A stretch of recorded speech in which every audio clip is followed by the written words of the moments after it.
ipagdasal nating lahat to. Mr. and Mrs. Marata! Palakpak kami kasama si Yaman! Grabe, napakaganda naman ni Alex. Ayan pala kayo! Oo. Grabe si Alex, hindi natin sa mga buntis. Congratulations! Congratulations. Oo.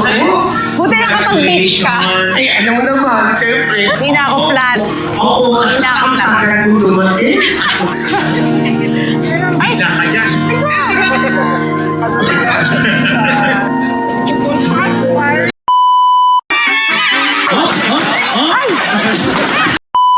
Okay, let's start. Ikot na. Ikot music!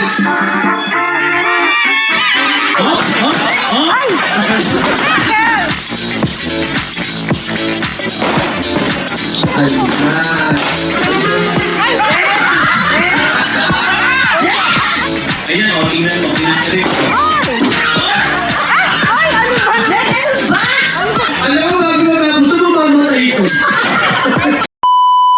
Alex and Mikey, congratulations sa inyo at natupad na ang pinapangarap nating lahat na kayo ay magkaroon ng baby at magtagumpay ang pregnancy at excited kami na makita ang inyong magiging baby at ang mga susunod pang baby ninyo.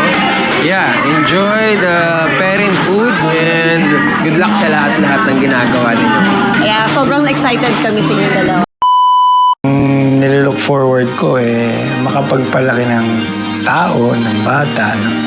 Parang yung sa magulang namin kung paano kami binigyan ng pagmamahal, maibigay din namin sa produkto namin, sa blessing ni Lord sa amin. Ako, nililook forward ko, meron na kaming, may tatawag na sa aming mommy and daddy.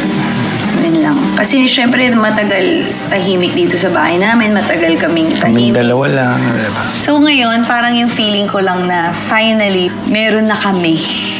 Na pagpasok namin dito sa bahay, meron ng, Mami! Excited na makita kami whether may pasalubong or not.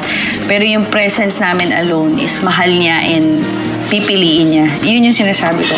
Mikey, may pipili na sa akin. Pagpapanangin ko, do you love me or tata? Meron na sa akin, may magmamami na sa akin. Doon ako excited. And I can't wait na iparamdam din sa kanya kung gaano namin siya inantay at gaano namin siya mamahalin.